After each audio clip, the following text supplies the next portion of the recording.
The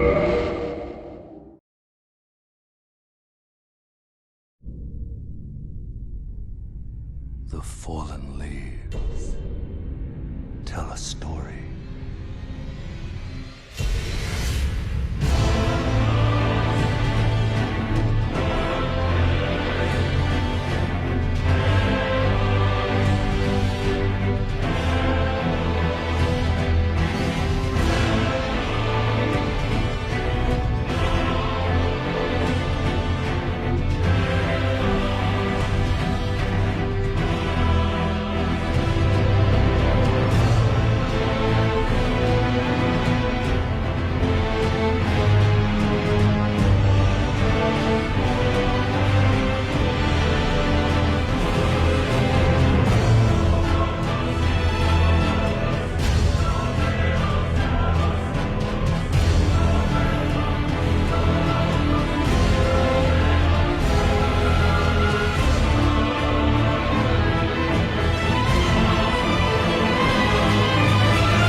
The lands between, or in this case the lands before, was one of a diverse range of inhabitants. The giants of the mountains tend to their flames of ruin. The beasts of Farum Azula await the return of their god in their ancient floating temples. The Nox and Nightborn kin eke out a living beneath the surface under an artificial night. And of course, humanity, who would come into their own under the reign of Queen Marika the Eternal. Marika was predestined for greatness under the watchful gaze of the Greater Will, an eldritch entity of pure order and the object of devout, holy reverence among the people of this world, not just here in the lands between. In fact, it was the Greater Will who sent down the sapling of the Erd Tree in ancient times, the act of which the souls who dwelled in the lands before did not take kindly to, a claim of lordship from a seemingly weaker people. And so the Greater Will, through the gift and guidance of grace, bestowed upon Marika an instrument of conquest, Hoarah, a great warrior chieftain from the distant Badlands. With axe in hand, Marika and Hoarah set about to defeat these foes, starting with the giants, and it was their defeat that saw Hoarah be crowned as the First Elden Lord, under his now famous regnal name of Godfrey. Under the reign of Marika and her First Elden Lord, the Golden Order also repelled the beasts of Farum Azula and conquered the petulant lords and despots that dared oppose them in the lands. It was during these great wars at the dawn of the Erd Tree that Godfrey and Marika would have children, demigods in their own right, the progeny of the godliness of Marika and the humanity of Godfrey. The first of their 3 children they named Godwyn, a natural progression of the names, seeing that etymologically Godwyn comes from Old English to mean God-friend, whereas Godfrey, originating from Old German, means God-peace. Seems like Godfrey wishes to not only maintain his lineage, but also his naming conventions for friends to come after the peace of a well-fought war.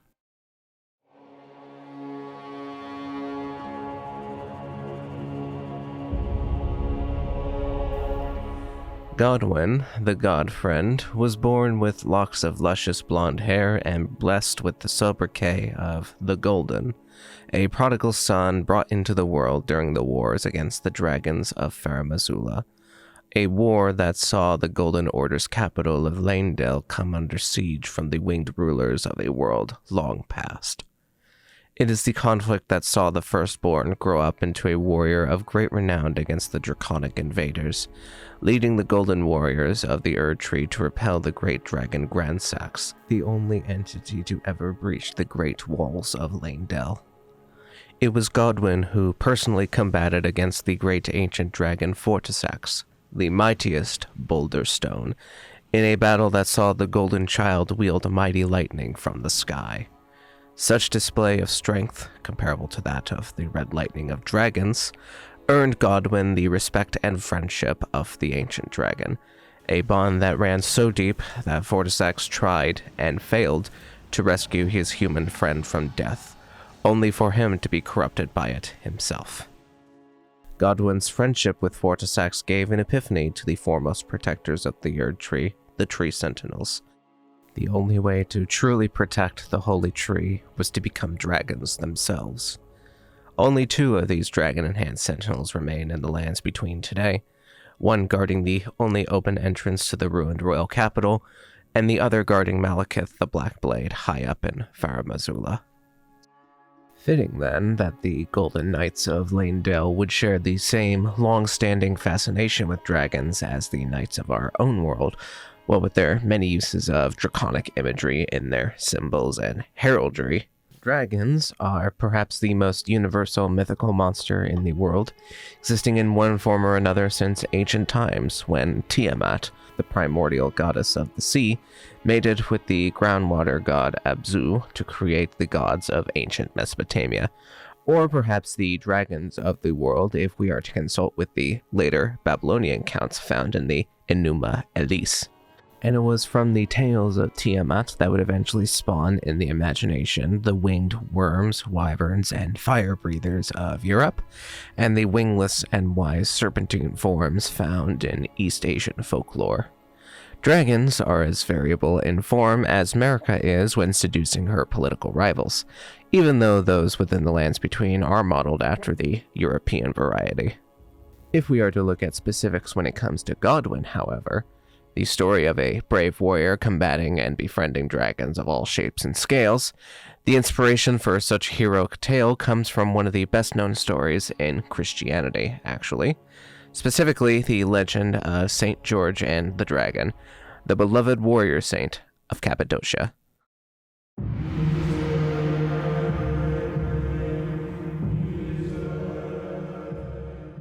George himself was an early Christian saint who reportedly lived in the 3rd and 4th century, when the religion of Jesus started to spread across the domains of the Roman Empire, despite state persecutions ramping up under the Emperor Diocletian.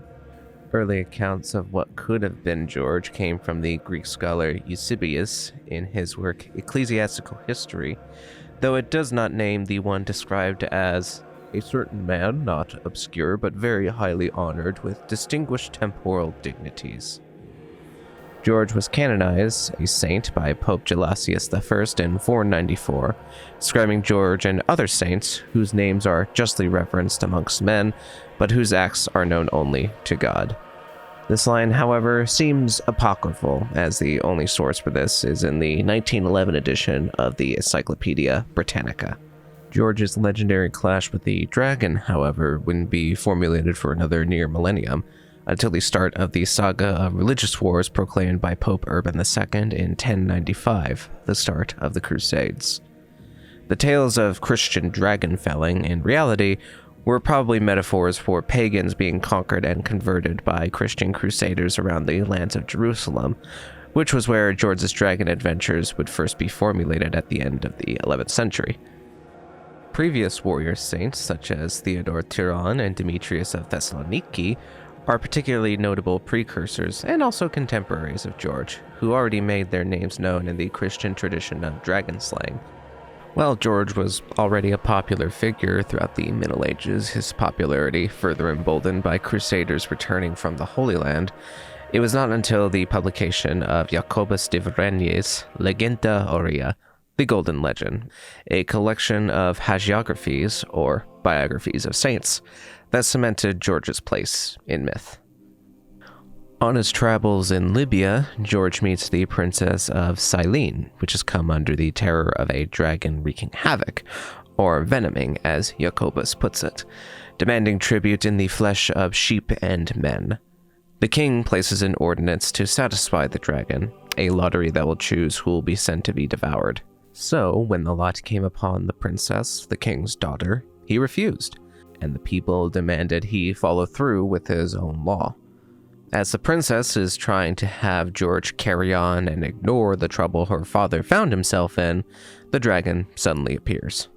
And St. George was upon his horse, and drew out his sword, and garnished him with the sign of the cross, and rode hardily against the dragon which came towards him, and smote him with his spear, and hurt him sore, and threw him to the ground. And after he said to the maid, Deliver to me your girdle, and bind it about the neck of the dragon, and be not afeard. When she had done so, the dragon followed her, as it had been a meek beast and debonair. Then she led him into the city, and the people fled by mountains and valleys, and said, Alas, alas, we shall all be dead. Then St. George said to them, Ne doubt ye no thing, without more, believe in ye God, Jesu Christ, and do ye to be baptized, and I shall slay the dragon.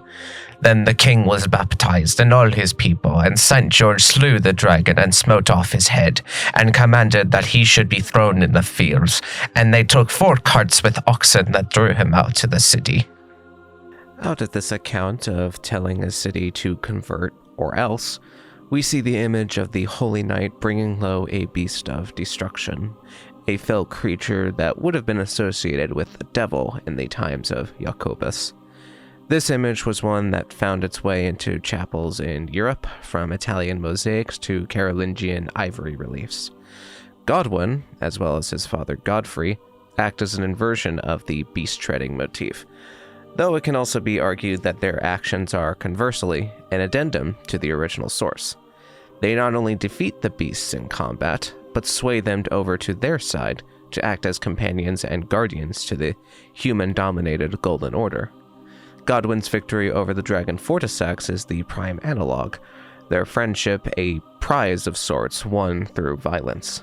Sarash, the aforementioned living chip on Godfrey's shoulder, is another example, as is Malekith the Blackblade himself guarding the Rune of Death.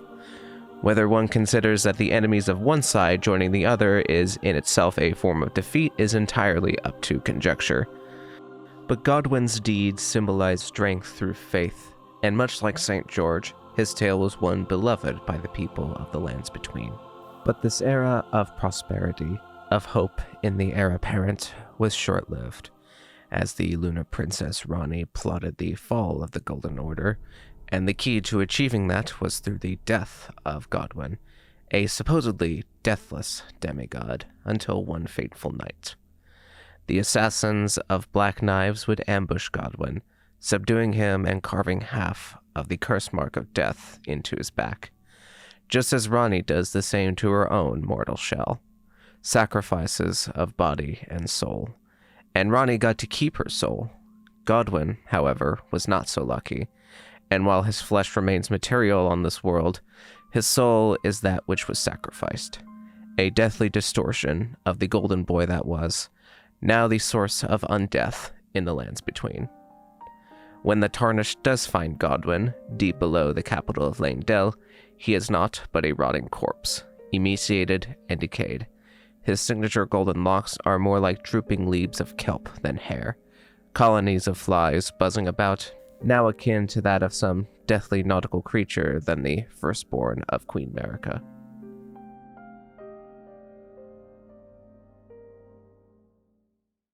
All was not lost when Godwyn was sacrificed, however. At some point in his life, he had children of his own, and his descendants made up what is now called by contemporary Elden historiographers as the Golden Lineage. From Godfrey himself, the Golden Lineage did rule the lands between with great prestige to their name, yet would never reach that of their original patriarch.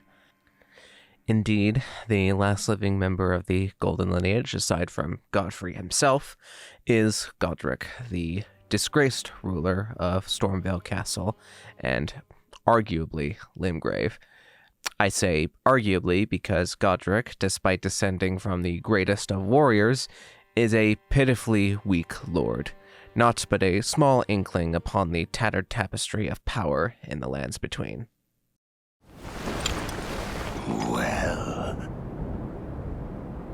honestly, Godrick's nothing more than a jumped-up country bumpkin. Lord? Oh, don't make me laugh.